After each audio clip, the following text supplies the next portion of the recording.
நீங்க தான் சார் சொல்லணும். கேமியோஸ் பண்ணியிருந்தீங்க அந்த 2 படத்துலயும்.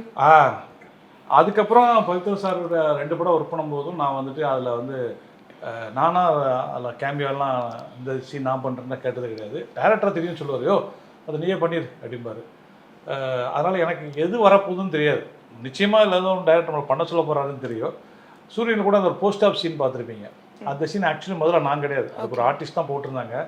அந்த ஆர்டிஸ்ட் அங்கே வந்து அவர் அதை சரியாக பண்ணாமல் ஒரு 2-3 டேக் போயிட்டு இருக்கும்போது, யோ பிரசம் இவனே பண்ண சொல்லியா அப்படின்னு சொன்னோன்னா தான் சங்கர் சார் நீயோ போய் போட்டு வந்துடுறியா அப்படின்னு நான் அந்த கெட்டப்பை போட்டு அந்த மஃப்ளர்லாம் போட்டு வந்து போஸ்ட் ஆஃபீஸில் உட்காந்து அந்த சீன் நான் பண்ணது. ஸோ அப்போ எனக்கு தெரியாது நம்ம வந்து அங்காடி திரும்ப ஒரு படத்தில் அடிக்க போகிறோம் அப்படிலாம் எனக்கு தெரியாது. அப்போது கிடைச்ச கேமியோ நான் பண்ணிட்டு இருந்தேன். Okay sir. அடுத்ததா சிம்பு அவர்களோட நீங்க இயக்கிய படங்கள் தம் குத்துன்ற மாதிரி.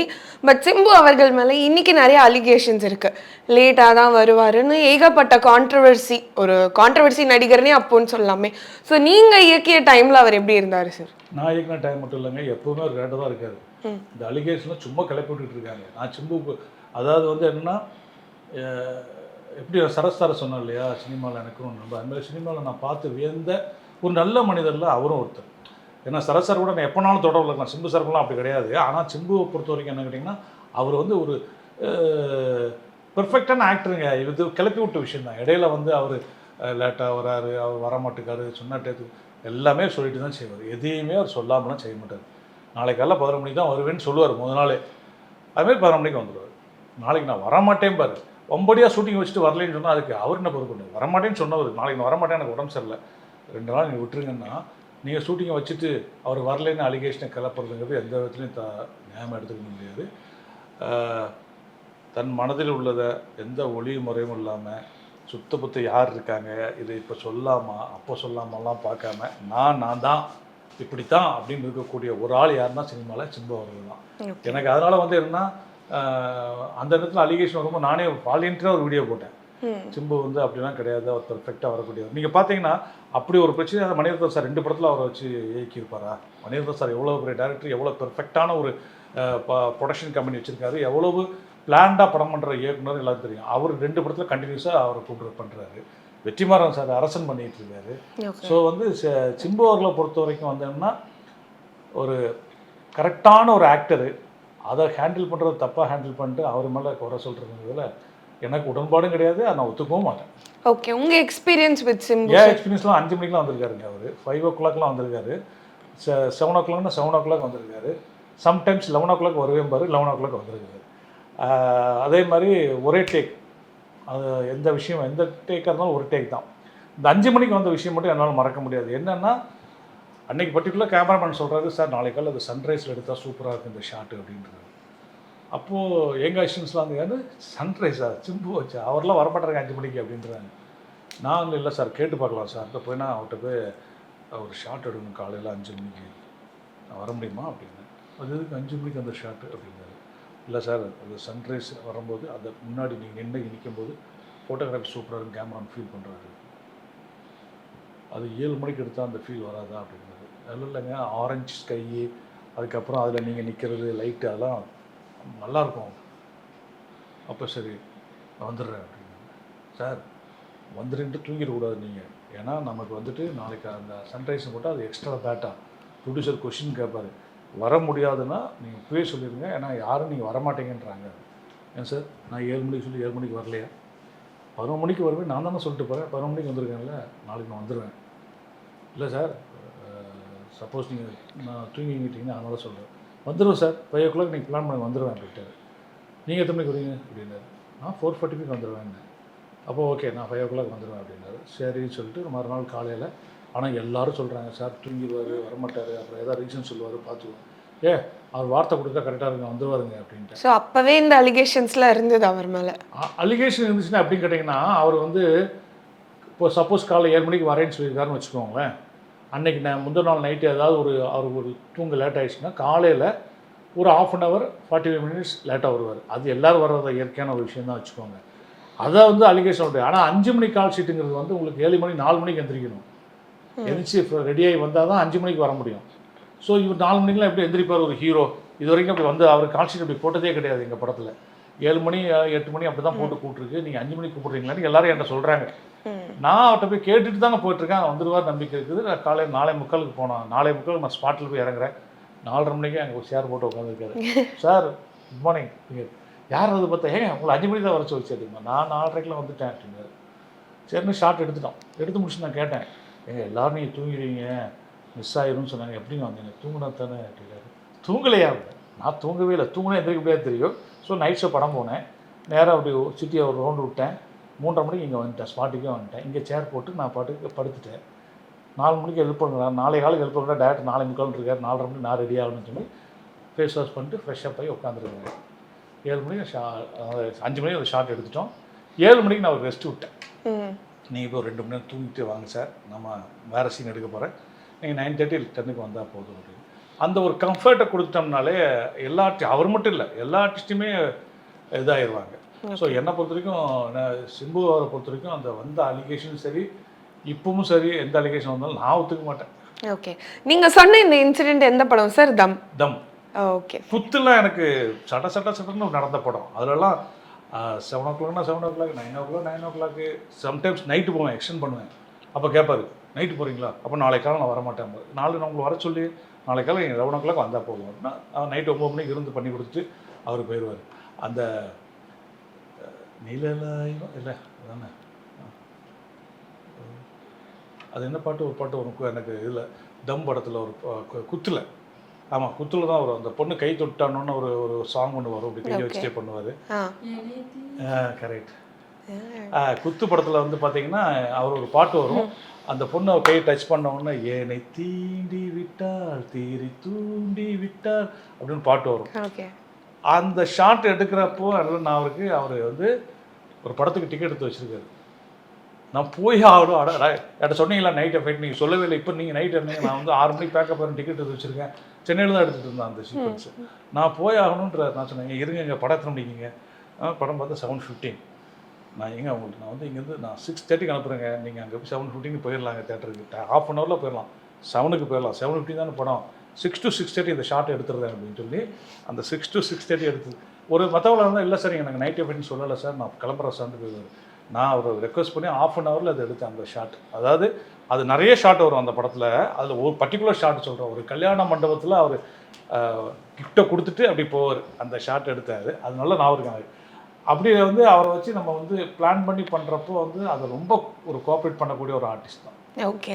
அண்ட் குத்து படம் பற்றி பேசும்போது அந்த படத்தோட ஹீரோயின் ரம்யா அவர்களுக்கு இன்னி வரைக்கும் குத்து ரம்யான்னு தான் ரெஃபர் பண்ணிட்டு இருக்காங்க. ஸோ அது உங்களுக்கு எப்படி இருக்குது சார்? இல்லை, அது அவங்க திவ்யா ஸ்பந்தனா அவங்க ஒரிஜினல் பேர். பட் தமிழ் சினிமாவில் நாங்கள் அவளை இன்ட்ரடியூஸ் பண்ணும்போது ரம்யான்னு பேர் வச்சது. பட் அது படம் குத்து அப்படின்றதால அதை வந்து குத்து ரம்யா அப்படின்னு அவங்கள வச்சுட்டு இருந்தாங்க. அப்புறம் அவங்க பேரை மாற்றிட்டாங்கன்னு நினைக்கிறேன், திவ்யா ஸ்பந்தனான்னு போடுறாங்கன்னு நினைக்கிறேன். பட் என்ன சொல்கிறது, ஒரு கரெக்டான ஆர்டிஸ்ட்டுங்க அவங்க. அதை பொறுத்த வரைக்கும் இப்பவுமே என்னை பார்த்தாலும் எங்கே பார்த்தாலும் வந்து பேசிட்டு போவாங்க. வந்து அப்படி ஒரு ஆர்டிஸ்ட்டு, ரொம்ப ஒரு நல்ல ஆர்டிஸ்ட் அவங்க. ஆக்சுவலி அவங்க இன்னும் அவங்க வந்து அவங்களா தான் குறைச்சிட்டாங்க படங்களை தவிர, அவங்க இன்னும் பெரிய ஒரு தமிழ் சினிமாவில் வந்து ஒரு தமிழ் சினிமா மட்டும் இல்லை, சவுத் இண்டியன் ஃபிலிம்ஸ்லேயும் வந்து அவங்க ஒரு பெரிய ஒரு ரூலிங் பண்ணியிருக்கணும். நல்லா பண்ணாங்க, பட் இதை விட அவங்க தாண்டி பண்ணியிருக்க வேண்டிய ஸ்டேஜ். அவ்வளோ நல்ல ஒரு artist, performance wise, behaviour wise, அப்புறம் வந்து ஒரு கல்ச்சராக பழகுவாங்க அவங்க. அது எனக்கு அவங்க பட் அது குத்துரமையான்னு சொல்றது எனக்கு சந்தோஷம் தான். நம்ம படத்துடைய பேரை சொல்லி சொல்கிறாங்கன்றது. ஓகே. அண்ட் இன்னொரு பாட்டு ரம்யா கிருஷ்ணனோட எடுத்த சாங் சீக்வன்ஸ் ரீசெண்ட் டைம்ஸில் கூட இன்ஸ்டாவில் பயங்கர வைரலாக இருந்தது.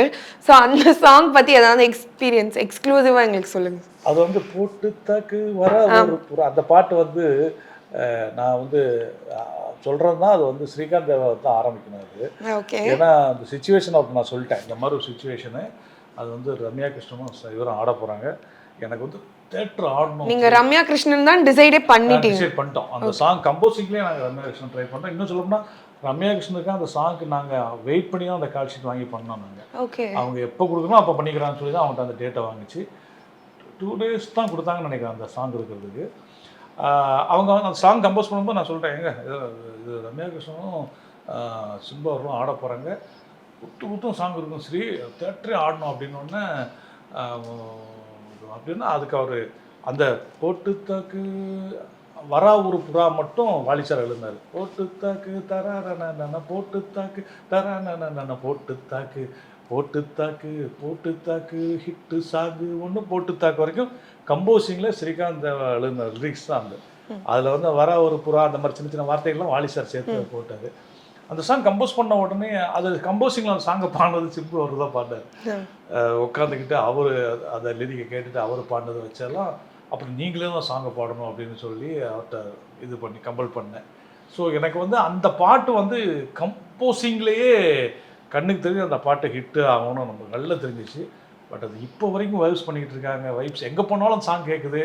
அப்படிங்கிறப்போ உண்மையிலே பயங்கர ஹாப்பியாக இருந்துச்சு எனக்கு அந்த சாங். ஆமாம் சார், எஸ்பெஷலி அந்த லைன் பாரதத்தில் 10 கோடி பொண்ணு இருக்கு அந்த லைன்.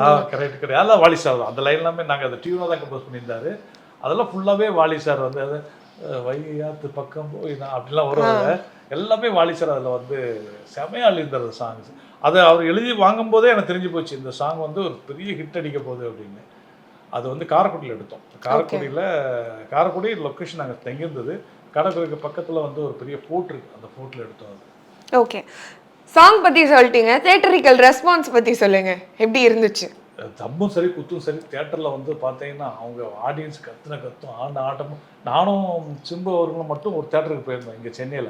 ஓகே, வெளியே வரதுக்குள்ளே அவர் எங்கே இருக்காரு எனக்கு தெரியாது, நாயகர் இருக்காருன்னு தெரியாது. அந்த அளவுக்கு அவரை கூட்டம் மொத்தமும் தள்ளிட்டு போயிட்டு. அப்போ தான் தம்மில் இது நடந்துச்சு. தம்மு படத்துலேயே இது நடந்துச்சு. குத்து அவர் தனியாக பார்த்தா, நான் தனியாக பார்த்து ஃபோனில் தான் பேசிக்கிட்டோம். தம்மு படத்தில் தான் அது முடிஞ்சு தான் அவர் வந்து குமுதத்தில் ஒரு இன்டர்வியூ கொடுத்தாரு. இனி என் சம்பளம் 2 கோடி அப்படின்னு. அந்த காலகட்டத்தில் சிம்பு அவர். நான் கூட சொன்னேன், ஏங்க இப்படி அம்மா என் சம்பளம் 2 கோடி தான், அதை நான் சொல்கிறேன் இடம் தப்பு இருக்கு அப்படின்னு. யாரும் அதை சொல்ல மாட்டாங்க. அதான் சிம்பு அவருடைய அந்த ஒளியும் மறைவு இல்லாமல் டிரான்ஸ்பரன்சியாக இருக்கிற ஒரே ஆள்னா என்ன கேட்டால் சினிமாவில் ஒரே ஹீரோ அவர் தான்.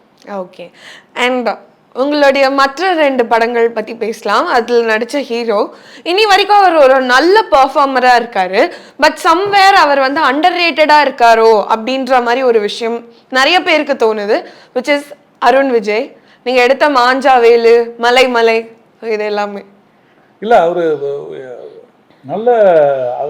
நல்ல மலை மாஞ்சாவேலுக்கு அப்புறம் அவர் வந்த படங்கள் எல்லாமே மலை எடுக்கிறப்ப எனக்கு அவர் வந்து ஒரு மார்க்கெட்டபுளாக அந்த என்ன சொல்கிறது சேலபிள் ஆர்டிஸ்டாக இருக்குன்னு சொல்லுவாங்க இல்லையா. ஒரு ஹீரோ வச்சு படம் போட்டால் உடனே பூஜை படத்துக்கு ஃபைனான்ஸ் கிடைக்கிறது, அந்த ஏரியா விற்கிறதுன்னு இல்லாத ஒரு இடத்துல இருந்தால் கூட மலை மாஞ்சாய்க்கு அப்புறம் அவருக்கு அந்த இடம் வந்துருச்சு. அருண் விஜய் அவர்களுக்கு வந்து ஒரு பிஸ்னஸ் உள்ள ஒரு ஹீரோ வந்துருச்சு. அதுக்கப்புறம் ஒரு படங்கள் எல்லாமே அவர் அழகாக தன்னை வடிவமைச்சிக்கிட்டு அவருக்குன்னு ஒரு பிஸ்னஸ்ஸு.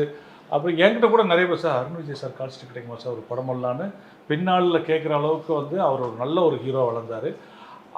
அண்டர் ரேட்டட்னு சொல்ல முடியாது. அவருடைய அந்த ஒரு நான் அப்சர்வ், இது வந்து என்னுடைய பாயிண்ட் ஆஃப் வியூ, டேரக்டராக இல்லை, நான் ஒரு ஆடியன்ஸ் பாயிண்ட் ஆஃப் வியூ நான் அப்சர்வ் பண்ண வரைக்கும் ஒரு படம் வந்து அவர் ஒரு கிரைம் த்ரில்லர் படம் பண்ணார். அந்த படத்துக்கு அப்புறம் அவர் என்ன பண்ணார்னா கிட்டத்தட்ட அந்த பேட்டர்ன்லேயே சப்ஜெக்ட் செலக்ட் பண்ணிட்டார். அதனால அவருக்கு ஒரு சின்ன தேக்கம் தான் வந்திருக்கே தவிர அவர் வந்து ஒரு ஒரு மாஸ் ஹீரோ ஆகணும் அத்தனை தகுதியும் உள்ள ஒரு ஹீரோ. நான் அவருக்கு 2 படம் ஒர்க் பண்ணியிருக்கேன். அந்த 2 படமே கமர்ஷியல் படங்கள் தான். நல்லா பண்ணக்கூடிய ஃபிட்னஸில் ஆகட்டும், அதே மாதிரி நம்ம என்ன எதிர்பார்க்குறோமோ அதை அப்படியே முழுசாக கொடுக்கக்கூடிய ஒரு அவருக்கு வந்து நிச்சயமாக எனக்கு தெரிஞ்ச வரைக்கும் அவர் ஒரு மாஸ் கமர்ஷியல் ஹீரோவாக ஆவார்னு இன்னும் நம்பிக்கை இருக்குது. ஓகே, பிகாஸ் அருண் விஜய் எடுக்கிற ரோல்ஸ்லாம் நல்லா இருக்கும், பெர்ஃபார்மன்ஸும் சூப்பராக பண்ணுறாரு. பட் இந்த டாப் ஹீரோவோட ரேஸ் பின்னாடிலாம் அவர் ஓடுற மாதிரி தெரியல. ஸோ சம்வேர் அந்த லிஸ்ட்டில் அவர் இல்லையோ அப்படின்ற மாதிரி தோணுது. இல்லை, அது வந்துடுவார். அது வந்து என்ன எப்படின்னா சில சமயங்கள் அந்த மாதிரி படங்கள் அமையும் ஹீரோக்களுக்கு, சில பேர் அமைச்சிக்குவாங்க. இவர் வந்து கொஞ்சம் மாஸ் கமர்ஷியல் படங்கள் பக்கம் இவர் போகலை. அதாவது மலை மாஞ்சாலுக்கு அப்புறம் தடையத்தாக்க பண்ணார். அதுக்கப்புறம் அவர் வந்து கொஞ்சம் அப்படியே ஒரு அளவுக்கு வரும்போது இந்த கிரைம் த்ரில்லர் ஆஸ்பெக்டில் சில படங்கள் வந்தோடனே அந்த பக்கமாக அவர் போயிட்டார்.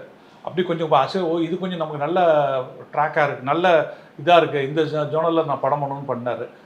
என்ன கேட்டால் அவர் வந்து தொடர்ச்சியான அதாவது மாஸ் கமர்ஷியல் படம் வந்து எல்லா படமே ஹிட் அடிக்காதுங்க. ஆனால் எல்லா படமுமே அட்ரப்ளப் ஆகாது.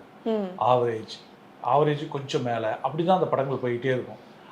அதில் வந்து நம்மளை எதிர்பாராத ஒரு படம் பெரிய மாஸ் ஹிட் அடிக்கும். அது வந்து நம்மளை எங்கேயோ கொண்டு போய் விட்டுரும். அதனால் மாஸ் கமர்ஷியல் படம் தொடர்ச்சியாக எந்த ஹீரோ பண்ணிக்கிட்டு இருந்தாலும், ஆனால் அருண் விஜய் சார் இனிமேல் தான் அந்த ட்ராக்கில் போவார் நினைக்கிறேன். மாஸ் கமர்ஷியல் வந்து எடுக்கிற எல்லா படமே ஹிட் அடிக்காது, ஆனால் அது எதுவுமே ரொம்ப தப்பான தோல்வி ஆகாது. ஓரளவுக்கு அது அப்படியே வசூல் பண்ணி கொடுத்தே போயிடும்.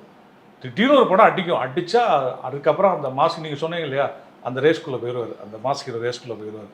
ஸோ அது இப்படி சீக்கிரம் அவர் நடக்கும்னு எனக்கு ஒரு நம்பிக்கை. நான் அவர் படங்கள் எல்லாமே நான் பார்த்துக்கிட்டு இருக்கேன். எல்லா படங்களையுமே அவர் தன்னுடைய முழு எஃபர்ட்டை கொடுக்குறாரு. அவர் முழு எஃபர்ட் கொடுப்பாருன்னு நான் 2 படம்